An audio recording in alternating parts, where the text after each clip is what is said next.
नमस्कार। आसंता काली आमे पालन करबा पई जाउछो आम स्वाधीनता दिवस। कौन आपण माने जानिचंती एही स्वाधीनता दिवस पालन करबा पई केते जे स्वाधीनता संग्रामी शहीद होइचंती। आज आमे जो स्वाधीनता भाव जीवन यापन करूचो एही जीवन यापन रे से स्वाधीनता संग्रामी मानकर केते जे बड़ भूमिका रही आपण माने केबे अनुभव करिचंती कि से स्वाधीनता संग्रामी मानक पई आम भारत आज हेजे एक विकसित राष्ट्र। किंतु आपण जानिचंती कि यह विकसित राष्ट्र किछि वर्ष मध्यरे बहुत बड़ विपदर सामना करबा पई जाउची। सेही विपद होउची प्लास्टिक। आपण माने केबे निज आपणकर परिवेश को देखिचंती दिन को दिन केमिति प्लास्टिक आवर्जना बढ़िबारे लागिची। जदि एमिति प्लास्टिक आवर्जना बढ़ी चले ताहेले आम विकसित राष्ट्र आ विकसित होबा संभवपर हेबो नाही।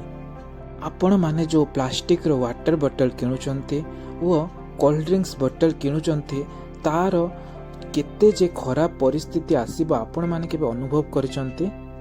टिके भाबंतु जो स्वाधीनता संग्रामी माने आम पाई निजर जीवन बलिदान देइचंती कोन आमे आगामी पीढ़ी पाई आम प्लास्टिक रो व्यवहार कोन कमै पारिबा नाही।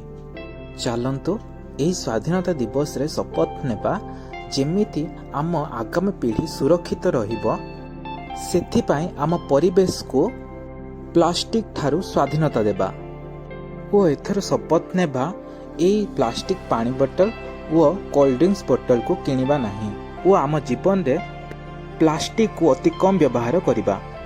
आम मानकर एही छोट पदक्षेप आगामी पीढ़ी को रखिबो सुरक्षित। ना आमे प्लास्टिक को व्यवहार करिबा ना आमे काहा को प्लास्टिक व्यवहार करिबा को देबा। रहुची धन्यवाद।